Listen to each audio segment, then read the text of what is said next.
You are watching the Fayetteville Government Channel. Up next, full coverage of the latest City of Fayetteville ward meeting. Ward meetings are held at various times by City Council members to interact with and receive feedback from the residents of their ward. Okay, I guess we can start off with our welcome and introductions. My name's Alan Long, Ward 4, Position 2. And I'm Rhonda Adams, Ward 4, Position 1. Welcome to our monthly Ward 4 meeting. We want to just kind of go around the table and then out in the audience we can kind of all introduce ourselves. Okay, Yolanda Fields, Community Services Director for the City of Fayetteville. Connie Edmonston, Parks and Recreation Director. Bill Mueller, Ward 4 resident. Mike Emery, Ward 4, live out off of Salem. Todd Walters, Ward 4 resident. Walt Eilers, Ward 4 resident. Robert Williams, Ward 4 resident. Hayes Hudson, Ward 4 resident, live in Crystal Springs subdivision. And one more. Hello. How do you? We don't know who that You have to introduce yourself now. I do. Chuck Adams, Ward 4 citizen. Right. There you go. You got it right. Well, we're glad y'all are here tonight. We have a good meeting planned. We like to start off with just our rules of engagement. We do this at the beginning of every meeting. They're up here. You can't see them because they're sideways, but just direct all your comments, if you would, and questions directly. Keep your comments directly related to the agenda. And Alan has put the agenda over here by Mr. Eilers right up on that bulletin board and our chalkboard or dry erase board. There you go. whiteboard. And then we ask you during the presentations, if you would, to just hold your questions and comments till the end of the presentation, and then ask your questions then. And we ask everyone to raise your hands to comment, and then address your comments to the chairs of the room, and that's Alan or me, and then we'll help facilitate that. So those are our every month rules of engagement. Makes the meeting go really well. All right, well I guess we can get started with Yolanda. She's here to talk a little bit about the University program and some other issues with community services. Yes. Really, I just want to give you an overview of what community services is. We have 3 different programs in the division. One is the animal shelter. The other is our CDBG, that's our HUD federal funding to assist low to moderate income individuals in the city of Fayetteville. And then, of course, I think one of the big things that we have, and I think a lot of you are really interested in, is of course the code compliance component, because that's what affects you the most. One of the big things that I want to make sure that everybody understands, when there is a code violation, first we receive a call, and then we'll go out to inspect that to determine if there is a violation. If there is a violation, the individual living in the home, this is the first thing that they're going to see, is a door hanger. This is not a ticket. This is notifying the individual that lives at that location that there is a code violation. The code officer will attach their business card and will also attach a flyer that covers some of the issues that they need to be aware of. Of course, on the back, we also have our QR code so people can go to our website and get further information. At that point, we can still have conversations. We work with folks. We then will send out a violation notice, giving the individuals a formal notification that they are in violation and giving them a time frame in which time to correct that violation. If they do not correct that violation within the time given to them, then we will step forward, correct the violation, and then bill the property owner. The violation notice goes to the property owner, because in some instances we have tenants versus individuals living in the home that actually own the home. So the tenant will receive the door hanger, the property owner will receive the actual violation notice. If it happens to be one and the same, then they're going to get both. So we try a variety of different ways to notify individuals that there are things that they have to take care of. And what I've put out here is basically, again, a copy of this that refers to the specific codes that we're responsible for and that people need to be aware of, as far as mowing, not having junk and debris, inoperable vehicles, and of course, unsecured structures. We also provide support services for other divisions, which means that we go out, we take pictures, we provide the information for the system, but the determination of the violation lays with those specific divisions. Because we've hold for questions till later. I wanted to make sure that everybody is aware, and I think I've shown this before, that we put forth an education brochure booklet. It's got neat things for kids and adults to look at, another way of helping educate, and we have it in English and Spanish. At this time, the other thing that we're also providing is information to, of course, campus individuals, folks that are getting ready to move off campus, helping them learn what codes they need to be aware of. They have access to our website, and of course we do the same thing for all residents of the city of Fayetteville, because we do have violations everywhere, and it's different people and it's different situations, and it just happens. And some folks have certain things happening in their life which keep them from coming into compliance, and we work with them. So we're not going to go out and say you have 10 days, that's it. If someone's having a difficult time, whether it be financial, illness, we will work with them and figure out when can it possibly be done. So we actually do that. I guess again, I know I keep asking, so can I get, oh my gosh, but our CDBG program, we also have a component within that assists individuals that have code compliance violations and cannot financially handle that. We created a program where individuals can apply and receive assistance should they not be able to take care of the violations. So we're trying to come at it from all different possible solution options. And now we have our Town and Gown committee that is meeting, and we're trying again to meet another segment of the population that sometimes have situations, and those are students. We also had internally created a SET group, which is a student empowerment team, because we started thinking, all right, we're putting all this information together to educate, and we think we're presented in the proper way, but if students aren't receiving our information in the format that they need it, it's not really doing us any good to keep pouring all this stuff out there. So the team is made up of our staff. We have representatives from Off-Campus Connections. We have representatives from the student organization. And so that has been a way to try and develop our information documents in a format that is meaningful to students. So again, we're trying to come at it from every possible aspect, and I think that the Town and Gown Committee is going to provide more information so that we can get all of this out to individuals wherever they may live all over the city, because believe it or not, we have challenges of all different kinds everywhere. We don't have it just centralized in one area. And the other thing that I try to also help folks understand, our job is to go out and let people know that there's a problem. People sometimes in neighborhoods have communicated with me and said, but you're not changing that person's mindset and making them understand that they have to mow every 2 weeks. Well, I'm probably never going to be able to do that. But our job is to go out there and remind them. And some people, as soon as they see the door hanger, they're mowing, or they're taking care of the junk and debris. So that's our job. I may not be able to stop it from happening, but we will be there to remind folks and work with them and help them if needed to correct the violation.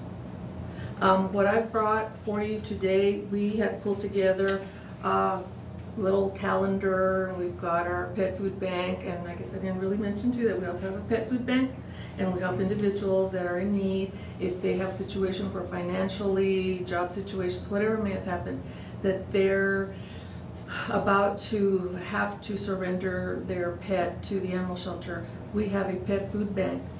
People can come, they can apply, they get 3 months worth of pet food to feed their animals, and they can come back twice within a year, so they end up getting 6 months worth of pet food. They don't have to get it all at the same time because they may not need help every single month, you know, consecutive months, but they may need it, so it's there for them to actually utilize, and that's really been helpful in keeping families together. So that's been great. One of the other things that we put out there for students to help them remember when they need to look at something, whether it be code or CDBG or the animal shelter or just the city website, a little magnet.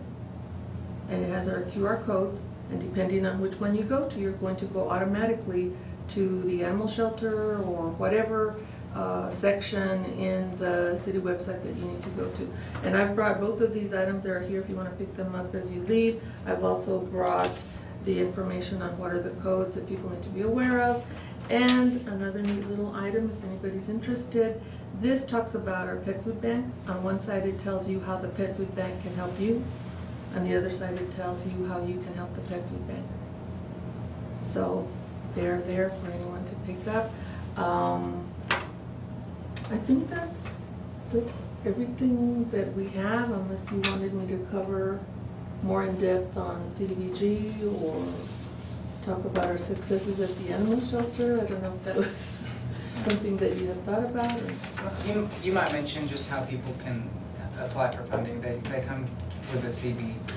Okay, Community building. our Like CDBG program, we have program that is our rehab program. So individuals that are low to moderate income that own their home, that have lived in their home for a year, of course, in the city of Fayetteville, can come to our office, and if they need rehab, they can apply for that program. Which means that we might end up going to someone's home, putting in a new roof, siding, doors, windows, plumbing, electrical. And we cap at $25,000. So that's how much we can actually put into the home. Then there's a forgivable lien placed on the home. As long as there's somebody that is low to moderate income living in the home, they will never have to pay back whatever amount of funds was put into the home. It's forgivable, and it'll probably span 10 years, and so we forgive 1/10 every year. So the cap is 25, but not everybody needs the entire 25. We also have a minor repair program. Let's say, for example, somebody is low to moderate income, they've lived in their home for a year, they live in the city of Fayetteville, their heating goes out. And that's about the extent of the problem they have. They can come in, they can apply, we will repair that. Or if we've had people with septic issues, with major electrical. As a matter of fact, right now we're replacing all the wiring in one home. So that's our minor repair. Then we have, of course, I reviewed our Rangers pantry. And we have our redevelopment program, which basically, again, if the individual is in need of assistance for code compliance, correction to a code compliance issue, they apply, and then we take care of the issue. We've done junket debris, we've done mowing, we've brought down trees, because sometimes we have situations where trees are in danger of falling onto the home, and that would create, of course, a situation where you're talking about the home safety, junk and debris, so we take care of that also with them. In addition to individual assistance, oh, I'm sorry, I almost forgot our transportation program. We provide a transportation program, taxi and transit. That's for seniors and for individuals that are physically challenged. So we assist them with vouchers for taxi, that's $20 a month, and then we provide transit passes, that's a month-long pass. So the other portion, that's for individuals. Then we also provide funding for nonprofits. And so we provide, that funding begins in August. We have a workshop, a mandatory workshop, the first week of August. Individuals, nonprofit, we set up an amount for public facilities and for public service, so nonprofits can apply for that funding. And I think that pretty much covers, in addition to all of the events that we pull together, that's the actual funding piece for our CDBG program. Thank you. You're welcome. We'll take some questions and comments on this presentation before we move to the next one. Anybody have any questions or specific things? I have one comment. A lot of new information for me there, thanks. You're very welcome. And again, I've laid out everything, and if anybody has any questions, we have our contact info. I'm happy to visit with anyone. You can drop by, or you can set up a meeting. We're open to discussion. I came in a little bit late. What was the name of this? It's our the Community Services Division of the City of Fayetteville. And who do you have on staff then? The program itself, it's 3 programs together. Okay. So we have our CDBG, which is our HUD funding, that's our federal funding to assist low to moderate income folks in the city of Fayetteville. We have our code compliance program, and then the animal shelter is also part of the division. So in total, there are 25 staff members that make up the entire division. Who did you say was eligible for the transportation vouchers? Seniors and individuals that are physically challenged. So would someone with seizures that's not able to drive themselves around, would they be considered? Yes. And right now, I believe that we have a waiting list situation because we're limited, since we actually, of course, buy the transit passes, and then our taxi program, we have a cap on our public service program, so we've got to make sure that we don't spend more than we are allowed based on regulations. So I believe right now we're at capacity, but we're always ready to take people, sign them up, and some folks drop off, and so it's good for folks to already be on the waiting list so that they can get into the program. Is there an ideal time of year to sign up so that you avoid the waiting list, or is that just sort of? Well, I guess ideal, I would have to say towards the end of the year, because that's when we send out the renewals asking folks, do you still want to continue for the following year? So that would probably be the prime time. Yeah, but people can get on the list whenever they like. One more question. Regarding code compliance. Yes. So you guys receive a phone call that somebody's not compliant with city code. Whose responsibility is it to actually say yes they are, or yes they aren't, or no they're not in compliance? Is it the code officer that goes out to examine the Yes, issue? as I said, there are specific code sections that code is responsible for, which that would be the tall grass, the junk and debris, inoperable vehicles, and unsafe structures. When the officer goes out, he makes that determination. If he finds that there is a violation, the door hanger will be left.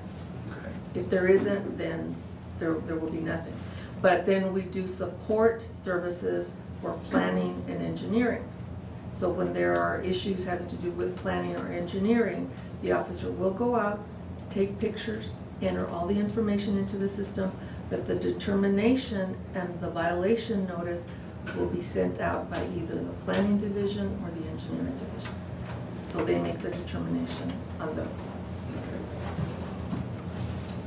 Yes. Do they go out after the set date to enforce, to make sure that they met the Yes, compliance? because, yes, once we send the violation notice, that starts the clock ticking. And so then they know exactly when they've got to go out. They have their schedule, they go out. If it's not done, then we schedule contractors to go out and take care of that. And as I said, the reason that the code officer, and we have a place, they attach their cards, and we attach as much information as we can. If we do not receive a call explaining, oh, my mower broke, or, I mean, we work with folks. So yes, you have 10 days, but if there's some crucial problem, then we'll say, all right, when can you have this done? So we'll work with folks. But sometimes they don't really understand what the problem is. So then that's a good situation for education. Because they could say, oh, well, I thought I wasn't supposed to mow till, it hit my neck or my shoulder. I mean, I don't, that's kind of throwing it out there a long ways, but some people don't know. It's like, well, I didn't know there was a problem. Or, yes, I thought that my accumulating this pile of tires by the side of my house was okay. And it's like, oh, no, that's not okay. And they'll take care of it themselves. So we get a mix. Not everything is as pleasant as that, but the majority of the time it is. A lot of folks, they just need to learn. So they will make the determination if it's the specific items that we actually have authorization and jurisdiction over. I didn't know fences were part of the code. That's in planning, yes. And I'm the president of our HOA, and we had a neighbor that had a fence that was in bad shape, and we've sent them letters and everything. And one of our residents said, you can call code enforcement. And we did that, and I drove by the other day and saw the sticker on their door that within like 2 or 3 days the fence was repaired. So the system works really well. Thank you for sharing that. Anybody else have a question or comment? Hi, y'all. Ladies, Aubrey Shepherd here. Question about, you've got some ordinances and resolutions. Streamside ordinance is passed. The Environmental Action Committee supported and the council supported and passed the effort to make Fayetteville a wildlife habitat community. And earlier, in between those, or somewhere back in the last 3 years, there's also been a natural yard ordinance or resolution passed. And I'm wondering, since the word, the big nasty word you were using a few minutes ago, mowing, and do you guys have a pamphlet or anything that you can share with residents and say, if you don't want to waste gasoline, you don't want to pay for the gasoline, you don't want to pollute the air with a mower, if you don't want to reduce the ability of your land to absorb water by getting rid of the vegetation, then you can get into one of these programs or all of them at once, particularly people near the stream. That's where it's most horrible to mow at all. And for wildlife to get native plants to grow and prosper in our lower flatlands, prairie land, basically around the city, former prairie land, where it hasn't been red dirty, all you have to do to start getting back control of the vegetative matter to native in general is to only mow once in the winter, dead of the winter preferably. And that suppresses fescue and some of the things that we see in our city. So I'm wondering if you have something to encourage people. For instance, the Habitat has a program, has a flyer that we hand out, and there are many programs supporting that. Many organizations work for it. But if some people wouldn't have the time to work on that or get that organized, or I personally give away a lot of native plant seeds to people to encourage them to provide for the butterflies and bees and birds and so forth. But if we had something that came from code suggesting you can get in this program, we're not going to tell you you can't have grass this tall. We're going to tell you if it's properly done under that program and meets some of those requirements, then you can actually have the natural yard. You can have more birds, more butterflies, more bees, and you can, we've also got community garden. Park department operates some of the community gardens. And if there was an instance a few months ago of people who, one of them lives here and a friend lives in Little Rock, they had pictures of the code enforcement in Little Rock wiping out their vegetable garden and doing something that Fayetteville's actually encouraging, and park departments encouraging. So if we could have something educational to coordinate all those, so you don't have to hire somebody to go out and mow their property for, or when they didn't want it mowed, to tell them what kind of plants they can have and how it works, and we resolve them. The city itself spends gosh knows how many dollars a year mowing parts of the parks and the street right-of-ways and things, highway right-of-ways, that should be in native plants and leave the good soil there to protect it, to protect the watershed, and let the plants do their work. And they mow, highway department's worse than the city, I say this. They mow just at the height of the beauty of the wildflowers along the highway. If you go to the highway department's website, you'll see a thing about the wildflower program. Well, they do preserve it in some areas, but in our counties here, they mow it down to the ground. So just, it's best, and that occurs on the interstate also. Anyway, I was just hoping that. So you started out your question, yeah, thank you for those comments. You started out by saying ladies, so you were addressing it to both of them. And I've heard, yeah, well, no, and I was thinking of our two presenters, and I think if I summarized what you were, you want to know what kind of education programs are underway to inform citizens who wish to take part in a more natural yard kind of program. And that might be more in community services and code compliance. And then you also want to know what we're doing in our city to encourage the ordinances that we have passed, Streamside and all, to blossom and to be fulfilled in the spirit that they were intended. So is that kind of a two-part, so it is both parks, and we think about. Park Department has a great deal to do Yes. with all those areas. So yeah, let's hear them. If you ladies would, could y'all speak to both of you speak to that? That's a great question. Education and response to those sorts of things that, yeah. The naturalistic landscaping, that is something that we do have information on the website, and I believe that our environmental coordinator does have information on that. At this time, I believe we have 2 individuals that have stepped forward and met all the requirements for the naturalistic landscaping. And again, I just want to point out that when somebody wants to actually utilize the naturalistic landscaping, it means setting out a plan, identifying everything that they're going to grow, and in that sense, creating an environment that's naturalistic and that works within the neighborhood.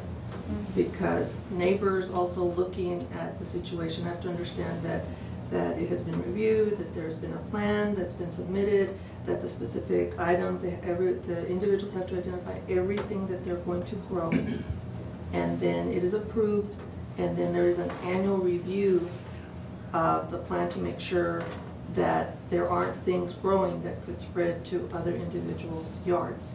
So we do try to inform the community that there is that possibility versus someone, and it has happened, I'm sad to say, that some individuals have decided, I'm not mowing and I'm going to just have a path.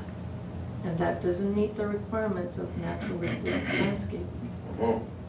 So there is a process, and we work very hard to educate folks that there is a method to this, and it isn't just not mowing.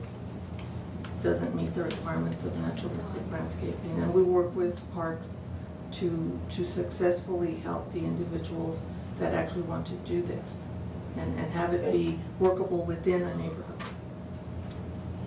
So then how does parks get involved at that level? Thank you, Yolanda. I thought there was a process, so thanks for speaking about that. We do have what we call a native plant program in which we plant native plants.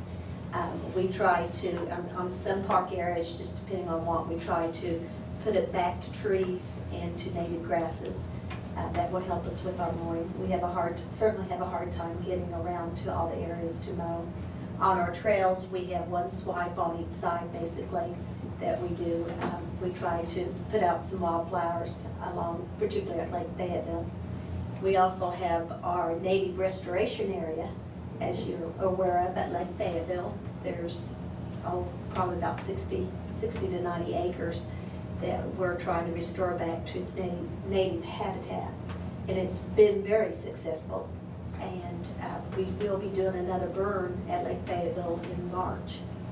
So that kind of answers. We do have a community garden program that we have gardens at Jefferson School and also at Walker Park Senior Adult Center. And those plots are open. March 2nd, we will have a seed swap, and people can come and sign up and get a community garden area. We do have horticulturists that try to help citizens on questions that they might have about their plant species or what is native, what is not. That we're happy for you to call, and we'll provide that information for you. So that answer your question. Thank you. It really does. Those things work together, and it's, each department is doing what it's mandated to do, And of course, the educational part of this is that people learn to appreciate the diversity of nature. Just as in a community of human beings, we have to accept diversity of people and plants and vegetation and one's aesthetic view. For instance, to somebody who loves the woods and wildlife and so forth, there's no way you want bare ground or pavement or gravel or tight mow. If you see, the robins do go down on a tight mowed place because insects that are living in the grass are kind of displaced and easy to catch them, and the worms are easy to get. But from the standpoint of the wildlife overall, and it's learning to appreciate the diversity of nature, not make it look like a military haircut. Thank you. Well, every time Audrey speaks, I want to say thank you again for all you do to make us aware and help to educate citizens on your passion is inspiring and contagious, and thank you. Jim Lovler came in a little late. Hi, Jim. Glad you're here. You have your hands up. You have a question. Yeah, there's also another side to this, is if you start building dirt mounds and natural scape and stuff like this, you're also going to have mice come in, which a lot of people with families, don't like it.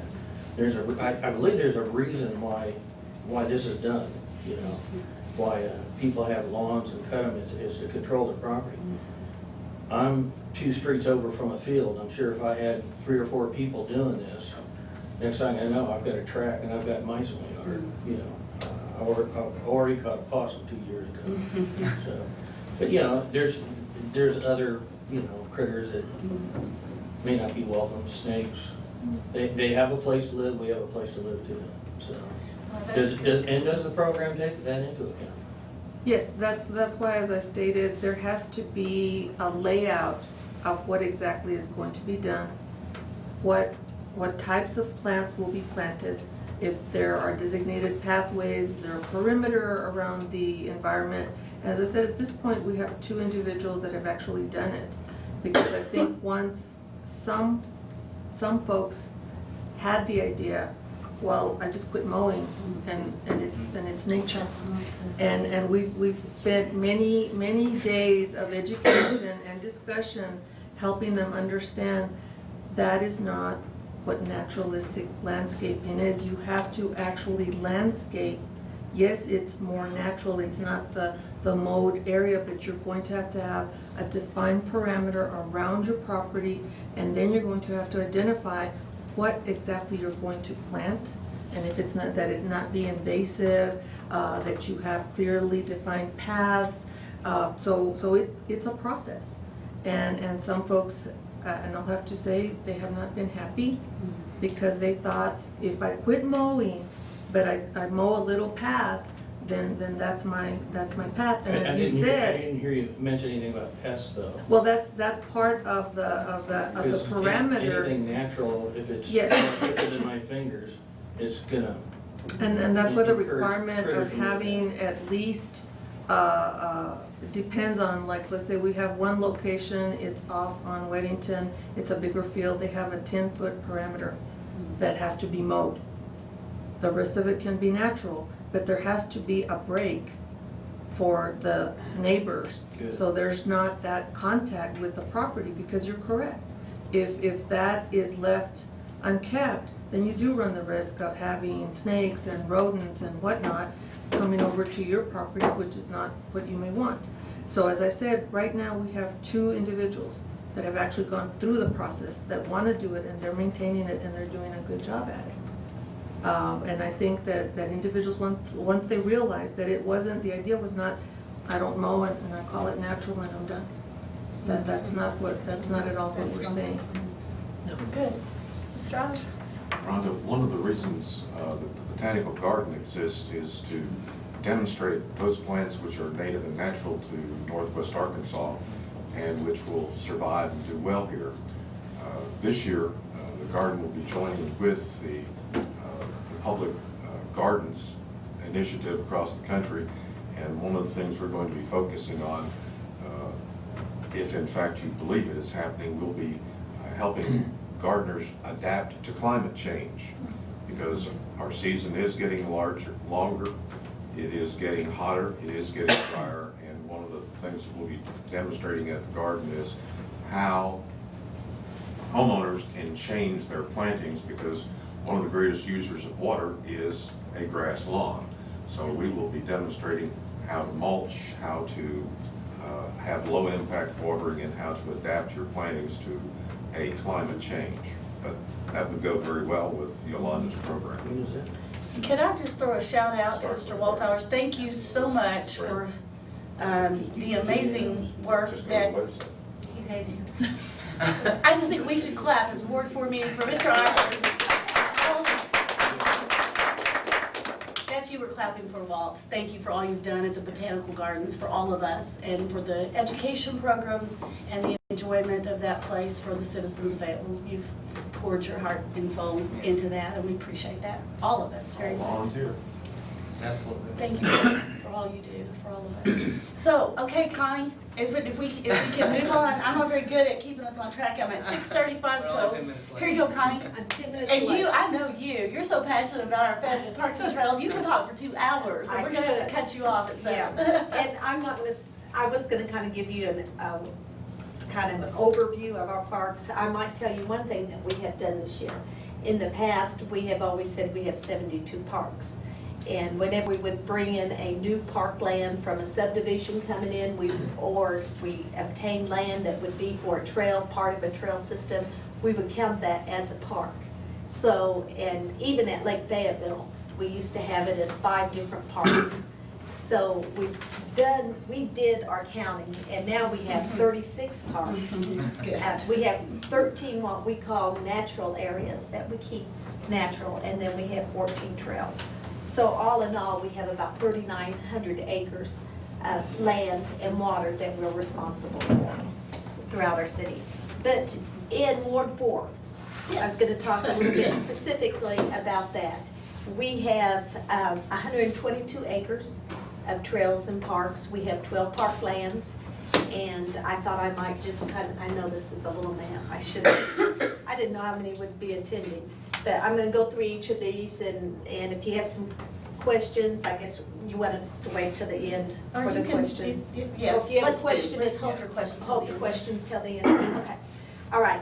We have Gary Hampton as softball complex. It's about 6 acres of that is leased from the school system.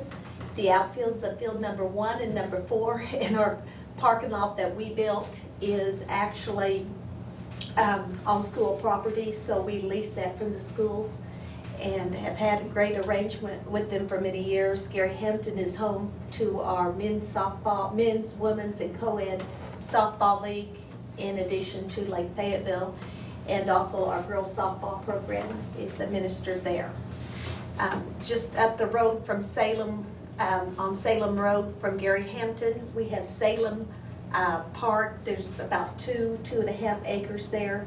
They have a pavilion and a playground there, and a small basketball court there. Then we have our Claver Creek Trail corridor. There's about 50 acres to that. And of course, someday this will hook in and will go to Gary Hampton, and actually will come over to Front Street, or Shiloh Street, I'm sorry, the trail that we have that's by the interchange of Sands. It will hook into that. Matt Mihalovich is working on a trails grant for schools. I forgot what it's called. Safe routes to schools. Safe routes to school. So they're working on that right now so that they continue Claver Creek. I know there's a lot of people that utilize that small section of the trail. We also have the Ham Street Creek corridor. I'm sorry, you guys aren't getting to see this. So That's okay. I can give you a presentation afterwards. We have the Ham Street Trail corridor, which will be hooked into other trail system. Bryce Davis Park, that's 26 acres that we have there. That is what we label as a community park. It's along with Wilson Park and Walker Park and Goley Park. And we hope to grow it. Right now, it's got playgrounds, 3 different pavilions. It has a wetland overview observation area. It's home of Imes Dog Park. And there's some other plans there. We will be putting in some more picnic tables this spring. And there is a labyrinth. I'm gonna go through I guess I could go on and go through kind of the master plan of that. Do you all want me to get It's okay, behind you? we can, I'm okay, You're you're okay. Okay. But this is kind of the master plan of it. This is where it comes in off of Dartmouth, I guess is how you pronounce that. But we have basketball goals, 2 different courts there, very popular. We built one, and there was just a line of kids, and we started getting notes from the kids that said, hey, we want some more half-court basketball courts, so we put those there. And we have the playground swing set. We added the parking lot there, and we are trying to get funding at some point to put some lights there. I know there's some kind of unwanted activities sometimes that happens in parking lots. We would like to have that. We have the trail system then that leads, we have the wetland observation area. If you haven't seen that, that's a great area. We did a partnership with the University of Arkansas architect class, and they designed it, and then they built it for us. Actually, their professor ended up totally building the end part of it. But anyhow, it has worked out very well. And you go across the area to the new part, and this was all contributed as part of the parkland dedication of the Lindsay subdivision, not the cliffs, the links. But we have Imes Dog Park, in which Imes gave us some money for that dog park, and as you know, it is more than ever, it's loved to death, almost too much. We have 3 acres for the large dog, 2 acres for the smaller dog areas. People can choose which side they want. We hope to someday in the future to put in a dog wash so people could have a place to come and wash their dogs, but that's kind of for the future. We have a labyrinth that we hope to build sometime in this area, and going on up, we have the pond. We've done a lot of clearing. We've had some calls. What's going on there? We've gotten rid of a lot of the invasives there, so it's a nice view that you can see from the pond on down. And then, of course, we have our 2 pavilions, the dog park and up at the existing. And those were given to us from Ozark Natural Foods. You know, when they were remodeling those pavilions, they needed a home for it, and they asked us if we'd be interested. So how do you move a pavilion? We were looking at them, and we decided, well, we'll just move them like a house. So we hired a house moving team to come, and they moved it like a house. It was pretty interesting, but they have worked out wonderful, and we really appreciate that. Someday, as the links develops onto the north of it, we hope to get a road that will come in, give it a little bit more accessibility to the park, and we'll have some parking along that road. All right, moving right along with our trail tour here. If we go on down Rupel Road, of course, you're going to come to the Boys and Girls Club. 8 acres of that is leased from the city. We have what we call their Dale Clark Park. And the Boys and Girls Club utilizes that for their programs and all. The city has an agreement with the Boys and Girls Club in which we both concur on which activities we will have. We did not want our city to be one that people would have to choose from. Do I play soccer for the Boys and Girls Club or for the City Parks and Recreation? Or do I play basketball for them? Who do I play basketball for?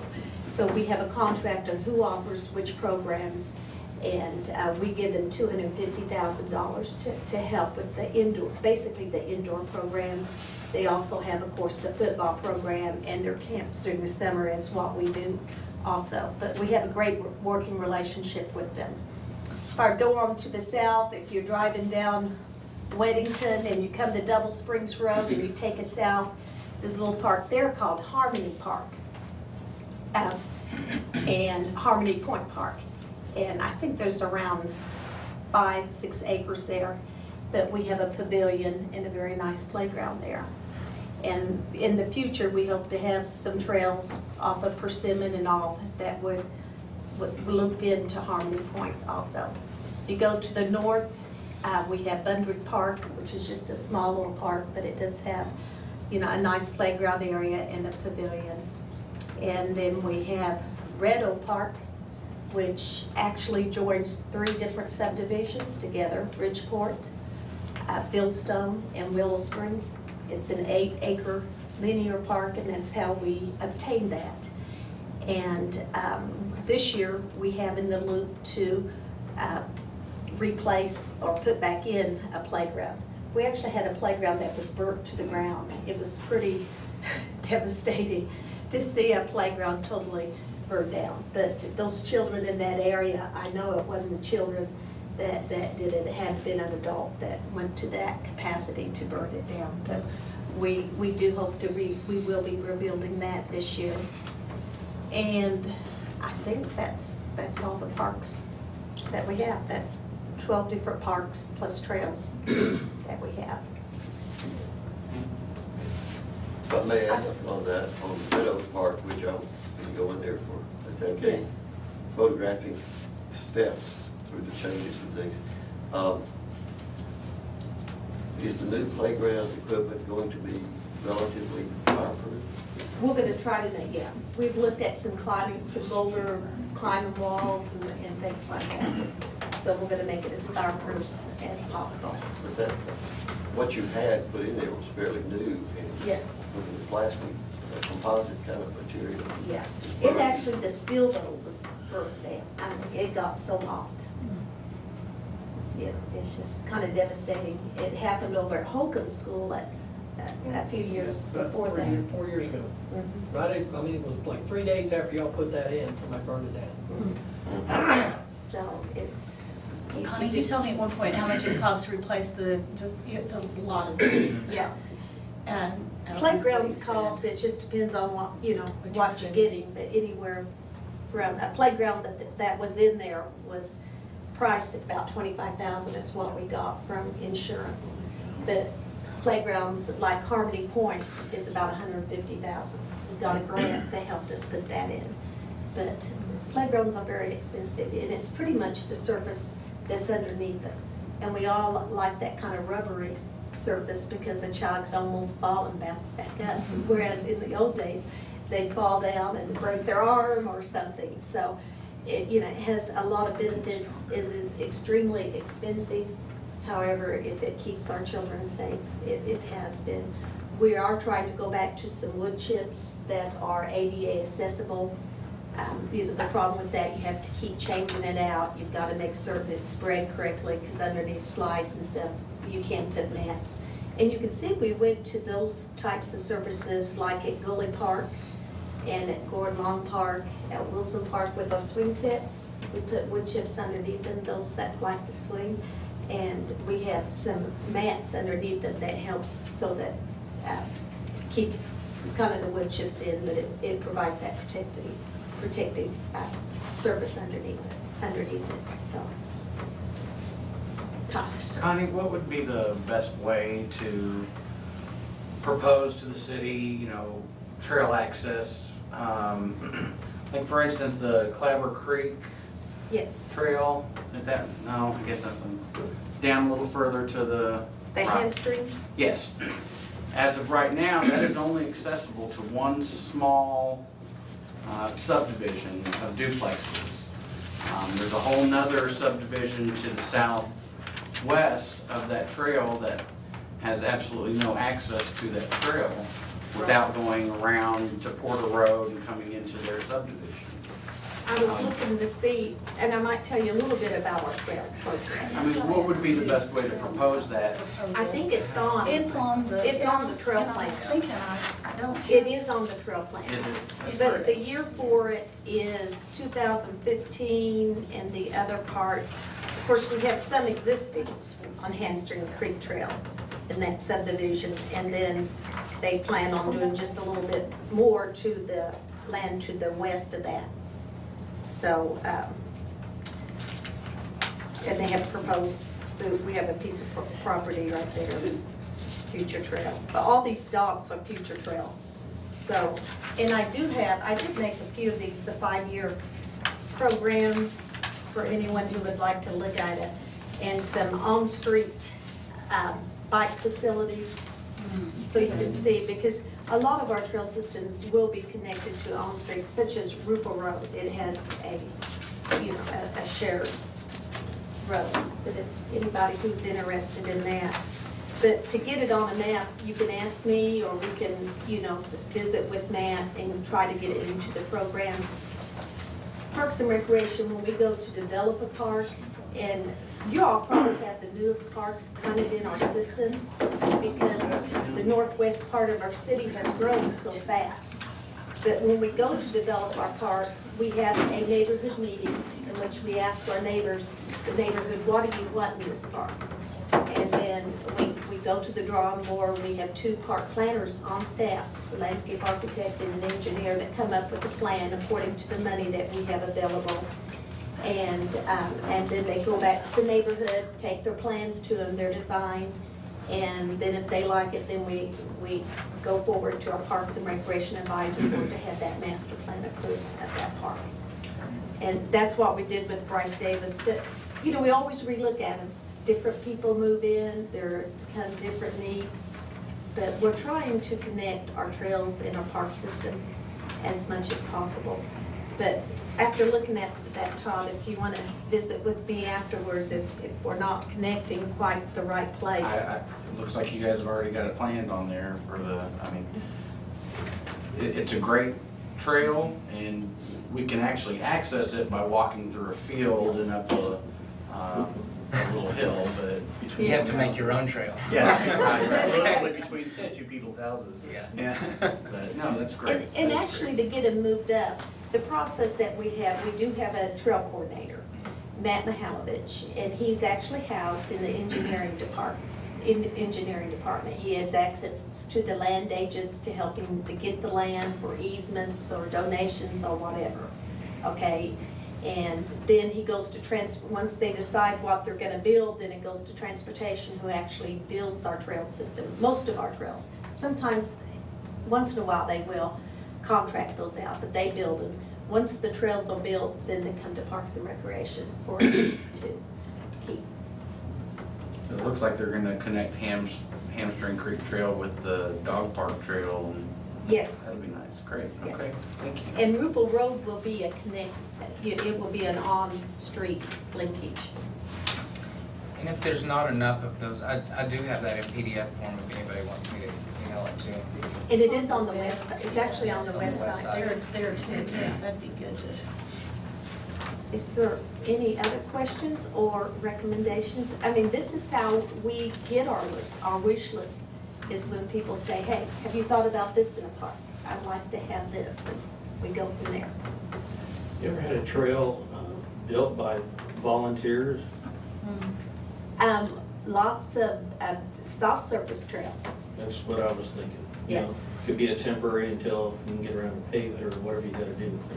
We have our soft surface trails, and we also have our hard surface trails. We have about 20 miles, almost 20 miles of hard surface trails now. And a lot of those are what we call our transportation trails. And then we have our soft surface trails that are elsewhere. We do have some park trails, such as Gully Park, Wilson Park. Bryce Davis will have a trail that goes through it that will get them through Rupel. It'll probably come up to the stoplight there at Salem Park, is that right? The stoplight is, and then go across to Weddington, and then head on to the Boys and Girls Club to Owl Creek School, and then soon over the mountain to 62. And we also talk a lot about this at the Active Transportation Advisory Board. It only meets quarterly. Their next meeting will be in April, I believe. So you're welcome to join us there. That date hasn't been set yet, though. But we can let everyone know. Yeah. I think I might have to get that. Well, good. Can I ask one more thing while we have Connie here? Yeah. Connie, it's essentially a trail that's being built and went through the park board and so forth. through the wooded portion of Walker Park, the hilltop area. And I wonder how far has that gotten? It's for frisbee golf, I believe. Can you tell us, some of the people might not have heard about it? Yeah, you know, when they did the Fayetteville, the Fayetteville Junction, I think is what that zone was called, that people were wanting some trails that went through Walker Park, around the senior adult center. We have our hard surface trails that we have actually walked the area, staff has walked the area with the disc golf association, and they have some little trails that they are developing for that through there. So there'll be an 18-hole disc golf course there. So it'll be kind of in the middle of our city. We have a very active university group, and we also have a very active community group, and they've kind of joined forces, and we'll be building that themselves. But they go through the Parks Department for how that trail goes. All volunteer work. It's all volunteer work, yes. And my only comment about it, when it came to the park board, was that it's taking out a lot of our timber from Walker Park. So a lot of it's they assured us invasive. they were going to try not to. Well, the invasive is substrata, but you know, you got to know which is which to take it out. Right? Exactly. But we're marking the area for them Right. with our landscape architect and our other field people. So, We wouldn't want to reduce canopy. That's exactly. another key thing about closing forest fires, gardening, all these things. Right now, you can't even walk through a lot of that. Well, the It's deer, pretty. birds don't want us to walk through. Yeah, you're right. They do. It's coming the season when the does have their young, and they get very protective. They've got just a little patch in the city where they never had anybody walk through, and they're very happy. So Well, we thank go through you. those parks. Yeah, Mr. I wanted to ask Connie a question. Yes.